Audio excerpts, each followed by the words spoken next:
Kisah pernikahan Helwa Bahmi dengan Habib Bahar bin Smith kembali mencuri perhatian setelah ia membeberkan perjalanan rumah tangganya yang disebut penuh kejanggalan sejak awal. Ia menuturkan bahwa dirinya dinikahi tanpa mahar dan hanya diberi cincin 2 gram. Sementara akad mereka dicatat di selembar kertas tanpa buku nikah resmi. Setelah akad berlangsung, ponsel seluruh anggota keluarga disebut diminta dikumpulkan oleh pihak Habib Bahar. Dan sejak itu Helwa merasa mulai hidup dalam situasi yang tidak wajar. Ia mengaku setahun menikah secara diam-diam tanpa mendapat nafkah layak, perhatian maupun bimbingan agama, hingga merasa diposisikan layaknya istri simpanan yang hanya dicari ketika dibutuhkan. Di tengah tekanan batin tersebut, Helwa menanggung semuanya seorang diri sambil memikirkan masa depan anaknya yang ia anggap tidak memiliki sosok ayah yang bertanggung jawab. Ia mengaku sudah tidak sanggup diam karena janji-janjinya sebelum menikah tidak pernah ditepati. Mulai dari rencana umroh untuk ibunya hingga menjamin kehidupan adik-adiknya. Ia juga mengungkap bahwa suaminya sempat kembali kepada istri sebelumnya meski telah menikah dengannya. Nah, gimana nih menurut netizen yang terhormat? Silahkan berkomentar ya. Aku nggak bicara soal siapapun, tapi fenomena seperti ini tuh bikin aku sedih sebagai seorang laki-laki. Fitnah apa lagi yang akan menimpa umat ini itu? Aku mau bilang ini belum final. Kita belum tahu sepenuhnya dan nggak akan tahu sepenuhnya. Cukup sebut Pak Bahar dan Mas Elham. That's it, enough, nggak perlu ada tambahan apapun. Gue tuh gak sampai hati buat nyebutin kata Gus ataupun kata Habib di depan nama mereka. Karena menurut gue panggilan itu cuma layak untuk dikasih sama seorang pendidik, seorang guru yang salih, baik, pintar, dan layak gue jadi panutan. Menurut gue ketika panggilan-panggilan kehormatan itu masih kita kasih untuk orang-orang yang kontroversial, apa kita nggak berpikir bagaimana keadaan korban yang udah dizalimin sama mereka? Semua yang nikah sama Habib atau seperti itu hidupnya otomatis bahagia loh. Ini buktinya. Aku dulu juga mikir gitu. Kayak kalau nikah sama orang yang ilmunya tinggi, pasti dibimbing banget. Tapi kenyataannya, aku temu banyak teman sesama nikah muda yang pasangannya biasa aja, bukan ustadz, bukan Habib, tapi rumah tangganya jauh lebih adem. Nah, ternyata menurut Journal of Family Psychology, harmonisnya rumah tangga itu lebih dipengaruhi karakter, empati, kasih, kemampuan ngatur emosi, bukan gelar agama. Dan Islam sendiri bilang, sebaik kalian adalah yang paling baik akhlaknya terhadap keluarganya, di riwayat Tirmizi. Jadi, ilmunya penting, tapi akhlaknya yang bikin rumah tangga hidup. Kadang yang kelihatan biasa, justru yang paling luar biasa cara ngejaga kita. Kalau kamu pernah mikir kayak aku dulu, yaudah.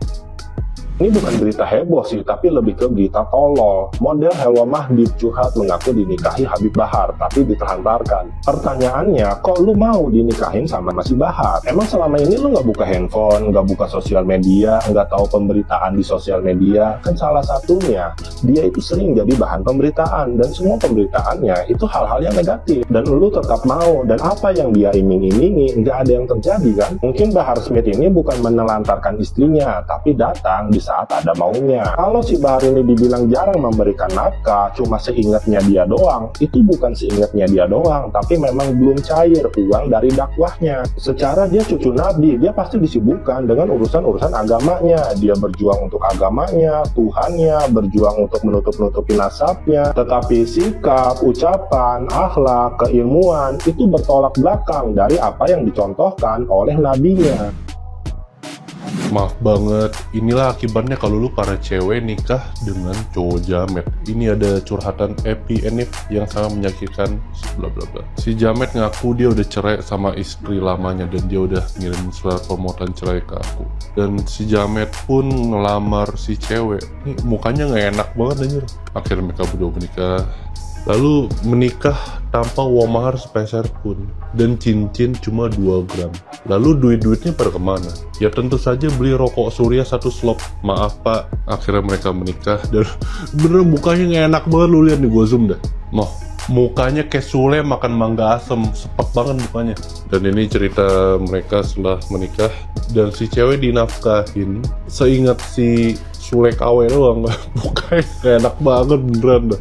Dinafkahin seingatnya udah kayak lu kasih makan kura-kura. Kura-kura kan kalau nggak makan 2 hari 3 hari masih tahan loh. Si cewek hamil, gua nggak tahu harus bersuka cita atau berduka cita, tapi ini rasanya kasihan banget. Dan inilah tampak si cewek setelah hamil 2 bulan. Nggak diurus sama si Sule KW itu. Ini susah banget ekspresinya, gue pengen coba deh.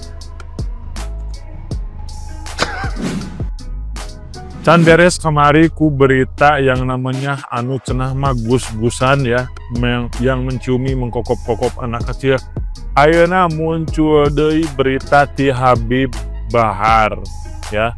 Udah pada tahu lah siapa yang namanya Habib Bahar. Viral di media sosial, di Instagram ada salah satu model yang speak up bahwa dia udah dinikahi Habib Bahar selama 1 tahun. Aduh, berita tanya akhirnya krisis kepercayaan buat yang namanya pemuka-pemuka agama, tapi nah bet aya we cerita-cerita kayak gini tanya ya. Belum kemarin yang namanya gus-gusan itu mencoreng para pendakwah, mencoreng gelar yang namanya Gus. Sekarang ada lagi, muncul lagi berita kayak gini ya, katanya salah satu model kalau nggak salah dari Kalimantan ya, ini modelnya cantik ini tapi merasa ditelantarkan setelah dinikahi siri oleh Habib Bahar. Kacidanya ya viral ya, akhirnya pasti viral. Oke ya, berita baru semalam si yang namanya ceweknya nih ya speak up dan sekarang udah viral di mana-mana. Belum ada klarifikasi apapun dari Habib Bahar bin Smith ini. Kita tunggu aja nanti perkembangannya seperti apa ya. Cewek-cewek please dengerin gue, jangan mau kalian dipoligami, jangan mau apapun alasannya. Lihat kan berita yang lagi viral sekarang kan, seorang pemuka agama malahan ya.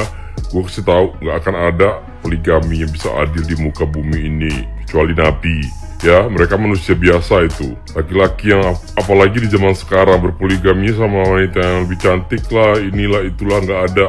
Kalian wanita jangan mau dicuci otak kalian bahwa mau dipoligami itu adalah jalan menuju surga. Jangan mau. Gue juga orang Islam, gue Muslim, tapi menurut gue lebih banyak sih sunnah-sunnah Rasul lainnya yang harus kita lakukan kecuali berpoligami ini. Kan poligami itu nggak wajib, nggak dilakukan nggak berdosa. Jadi janganlah. Jadi buat kalian perempuan-perempuan, dia tergantung kaliannya. Kalau laki-laki kan kalian tahu nggak bisa dicegah, nggak bisa dilarang. Nafsu mereka yang bermain. Kalau misalnya kalian mau dipoligami jangan mau, cerai aja, minta cerai. Itu gunanya ada pengadilan agama, itu gunanya ada perceraian. Gak akan mati kalian bercerai itu. Jangan mau dicuci otak kalian ya bahwa berpoligami itu jalan menuju surga. Jangan. Nanti pas menjelang menuju surganya, poligaminya nggak amanah pun, nggak adil pun, ya tetap aja nggak masuk surga. Tetap aja nggak sesuai dengan ketentuan, ya kan? Jadi jangan mau. Daripada kalian sakit nanti, sakit berketerusan, no. Menurut gue sih, siapa sih yang mau di muka bumi ini nge-sharing, berbagi pasangan? Banyak hal-hal lain yang bisa kalian lakukan untuk menuju surga selain di poligami. Percaya sama gue. Info hangat, sehangat apa? Apem jembutan. Ya, udah kaget ya orang-orang istilahnya pemuja-pemuja Habib segala macamnya, ingin dijanjikan surga segala macamnya ya, rela dinikahin siri yang beberapa kalinya. Monggo nikmati. Khair halalan tayyiban ya, kejar tuh surgamu, kejar ya. Sana hamil sini hamil, sono hamil sini hamil, les yang penting janji manis ya, karena panitia surga yang menikahi, yang konikahi, yang ngawinin panitia surga. Los teruskan bakatmu ya, masih banyak gadis-gadis di seluruh penjuru yang tergiur akan janji manismu, tersilau akan bahasa istilah pemuja kehabibanmu, kebalwalianmu. Silakan mereka yang rela ditiduri dengan syahadat disireni sampai beranak pinak, monggo, karena kamu nanti mendapatkan surga. Yang menjadi pertanyaan, surga mana? surga milik Allah, bukan milik mereka. Paham. Bersedekah, sedekah, empek.